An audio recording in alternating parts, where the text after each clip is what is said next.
দিল্লি থেকে যেভাবে এনসিপির সমাবেশে হামলার ছক কষেন খুনি হাসিনা। এবং সর্বশেষ জানাবো, গোপালগঞ্জে ময়না তদন্ত ছাড়াই দাফন, উঠছে প্রশ্ন, তাহলে কি এখনো প্রশাসনকে হাসিনা নিয়ন্ত্রণ করছে?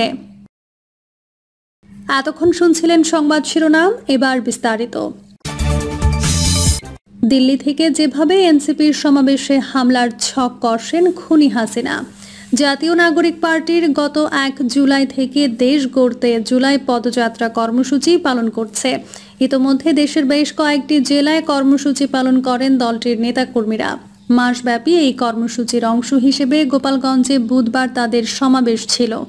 এই কর্মসূচিকে ঘিরে শুরু থেকে চলে নানা অপপ্রচার। বিশেষ করে এনসিপির নেতাকর্মীরা দলবল নিয়ে টুঙ্গিপাড়ায় গিয়ে শেখ মুজিবুর রহমানের কবর ভাঙচুর করবেন, এমন একটি অপপ্রচার মঙ্গলবার দুপুরের পর থেকে ছড়িয়ে দেওয়া হয়। এদিকে গত বছরের 5 আগস্ট ছাত্র জনতার গণ অভ্যুত্থানে ভারতে পালিয়ে যাওয়ার স্বৈরশাসক শেখ হাসিনা এনসিপির সমাবেশে হামলার পরিকল্পনা করেন। এই জন্য তিনি দিল্লি থেকে নিষিদ্ধ ঘোষিত ছাত্রলীগ, আওয়ামী লীগ, যুবলীগ, স্বেচ্ছাসেবক লীগ, শ্রমিক লীগ, কৃষক লীগ, মহিলা আওয়ামী লীগ সহ দলের বিভিন্ন অঙ্গ ও সহযোগী সংগঠনের নেতাকর্মীদের সঙ্গে দিল্লি থেকে একাধিকবার টেলিফোনে কথা বলেন। তাছাড়া এনসিপির বিরুদ্ধে জনগণকে উস্কে দিতে বেশ কিছু অডিও বার্তাও পাঠান। হাসিনার পরিকল্পনা অনুযায়ী সমাবেশ শুরুর আগে মঞ্চ ভাঙচুর এবং নেতারা বক্তব্য শেষ করে যাওয়ার পথে তাদের গাড়ি বহর অবরুদ্ধ করে ফেলে আওয়ামী লীগের নেতাকর্মীরা।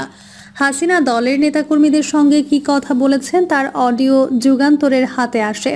টার্গেট ছিল এনসিপিকে ঢুকতে দেওয়া হলেও দলের নেতাকর্মীদের জীবিত বের হতে দেওয়া হবে না।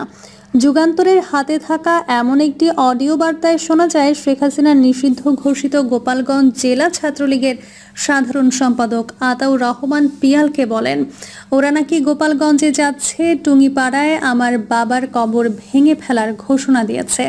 এর আগে 32 নম্বরের বাড়ি গুড়িয়ে দিয়েছে, এবার টুঙ্গিপাড়ায় হামলা চালাবে। তোমরা বসে আছো কেন? যেভাবে পারো প্রতিহত করো। গোপালগঞ্জে কোনোভাবেই যাতে ওরা ঢুকতে না পারে, কোনো ধরনের কর্মসূচি যাতে করতে না পারে। মনে রাখবা, গোপালগঞ্জের মাটি থেকে ওদের কেউ যাতে অক্ষত অবস্থায় ফিরে যেতে না পারে। আরেকটি অডিও বার্তায় শেখ হাসিনা নিষিদ্ধ ঘোষিত গোপালগঞ্জ জেলা ছাত্রলীগের সভাপতি ও শহরের বেদ গ্রামের বাসিন্দা নিউটন মোল্লাকে বলেন, তোমরা ওখানে বসে কি করো? ওরা বিভিন্ন জায়গা থেকে লোকজন জড়ো করার চেষ্টা করছে। পিরোজপুর, বাগেরহাট, খুলনা ও ফরিদপুর সহ আশেপাশের জেলা উপজেলা থেকে লোকজন একত্রিত করে গোপালগঞ্জে ঢুকবে। এরপর টুঙ্গিপাড়ায় যাবে। যেভাবে পারো ওদের প্রতিহত করতে হবে। টুঙ্গিপাড়ায় যাতে কোনোভাবে ওরা ঢুকতে না পারে।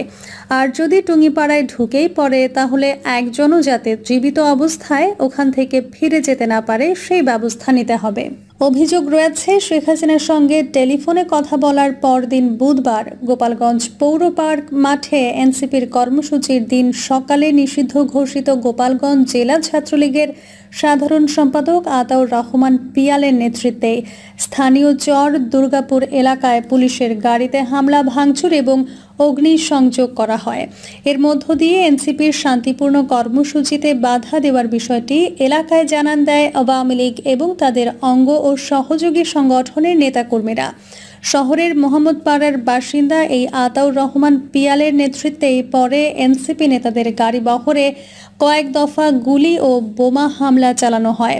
একইভাবে নিষিদ্ধ ঘোষিত গোপালগঞ্জ জেলা ছাত্রলীগের সভাপতি নিউটন মোল্লার নেতৃত্বে জেলা প্রশাসকের কার্যালয় এবং জেলা কারাগারে হামলা চালানো হয়।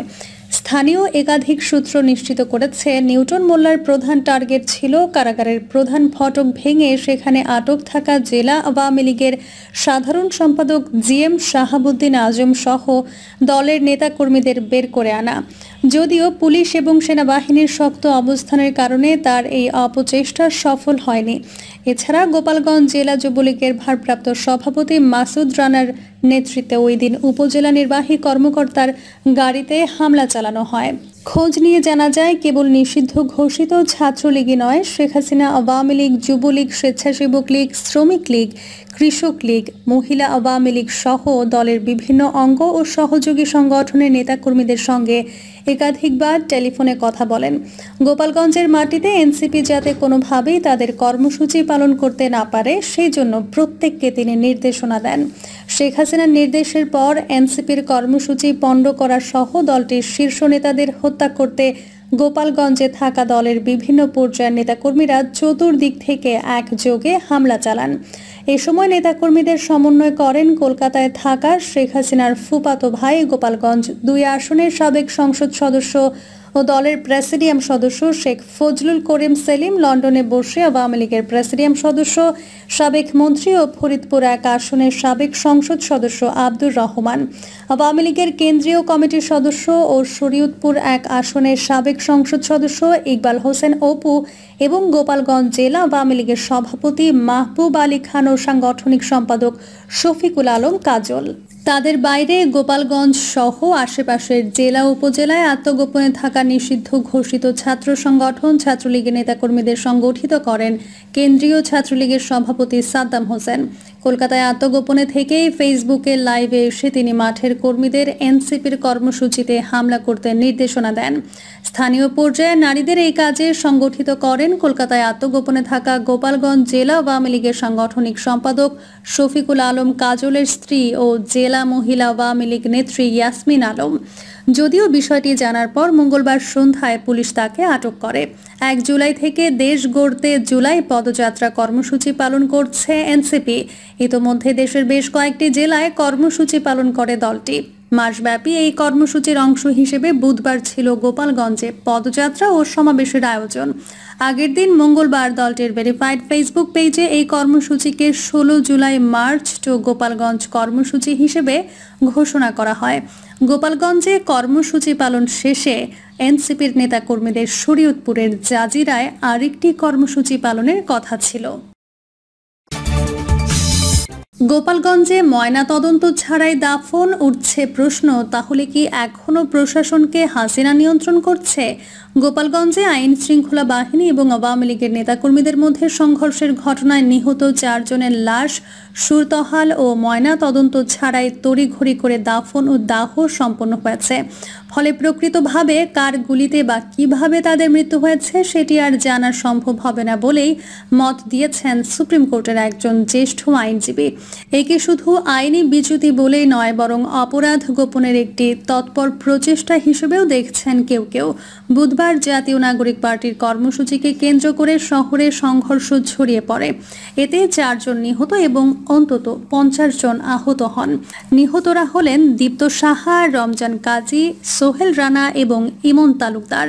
অথচ আইন অনুযায়ী এমন সহিংসতায় নিহতদের মৃত্যুর প্রকৃত কারণ নির্ণয়ে ময়না তদন্ত বাধ্যতামূলক। কিন্তু পুলিশের ভাষ্য, পরিবারগুলো লাশ জোরপূর্বক নিয়ে গেছে, ফলে ময়না তদন্ত করা যায়নি। যদিও নিহতদের পরিবাররা বিষয়টি নিয়ে কোনো মন্তব্য করতে চাননি। এরপর থেকে প্রশ্ন উঠেছে, এভাবে মৃত্যু হওয়ার পর লাশ দাফন করে ফেললে তদন্ত প্রক্রিয়া কিভাবে চলবে?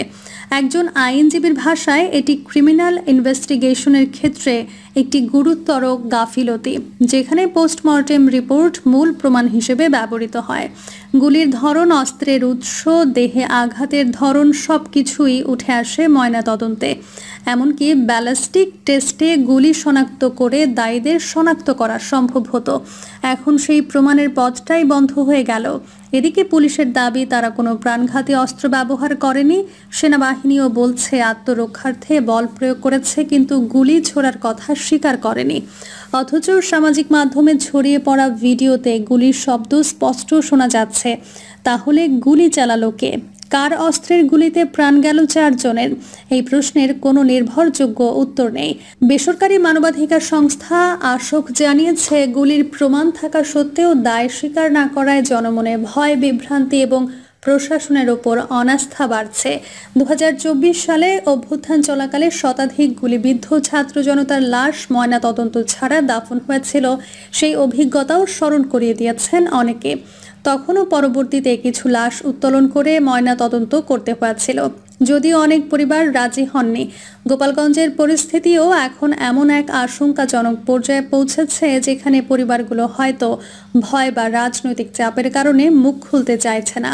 শহরে কারফিউ, সেনা মোতায়েন, গ্রেপ্তার আতঙ্ক এবং আওয়ামী লীগ ও ছাত্রলীগ নেতাদের এলাকা ত্যাগ সব মিলিয়ে এক ধরনের চাপা দমন পীড়নের আবহ তৈরি হয়েছে। সরকার ৩ সদস্যের তদন্ত কমিটি গঠন করেছে, যার নেতৃত্বে রয়েছেন স্বরাষ্ট্র মন্ত্রণালয়ের সচিব। তাদের ১৪ দিনের মধ্যে প্রতিবেদন দেওয়ার নির্দেশ দেওয়া হয়েছে, কিন্তু একাধিক ঘটনায় যখন প্রমাণ নষ্ট হয়ে গেছে বা আটকে রাখা হয়েছে, তখন তদন্ত কতটা নিরপেক্ষ তার উপর ভরসা রাখতে পারছেন না অনেকেই। ঢাকা রেঞ্জের ডিআইজি জানালেও যে গ্রেপ্তার হওয়া ২৪ জনের মধ্যে অনেকেই বাইরের এবং তারা সংঘর্ষ উস্কে দিতে গোপালগঞ্জে এসেছিল, তবে তাদের রাজনৈতিক পরিচয় বা উদ্দেশ্য কি তা স্পষ্ট করা হয়নি। এদিকে গুলিবিদ্ধ আহত আব্বাস আলী সরকারের গায়ে এখনও একটি গুলি রয়ে গেছে। তিনি বলেন, অপারেশন করতে হবে, অনেক টাকা লাগবে ভাইরে, খুব কষ্ট হচ্ছে। প্রিয় দর্শক, এই ছিল এখনকার সর্বশেষ সংবাদ। আপডেট সব সংবাদ পেতে চ্যানেলটি সাবস্ক্রাইব করে বেল আইকনটি ক্লিক করে রাখুন।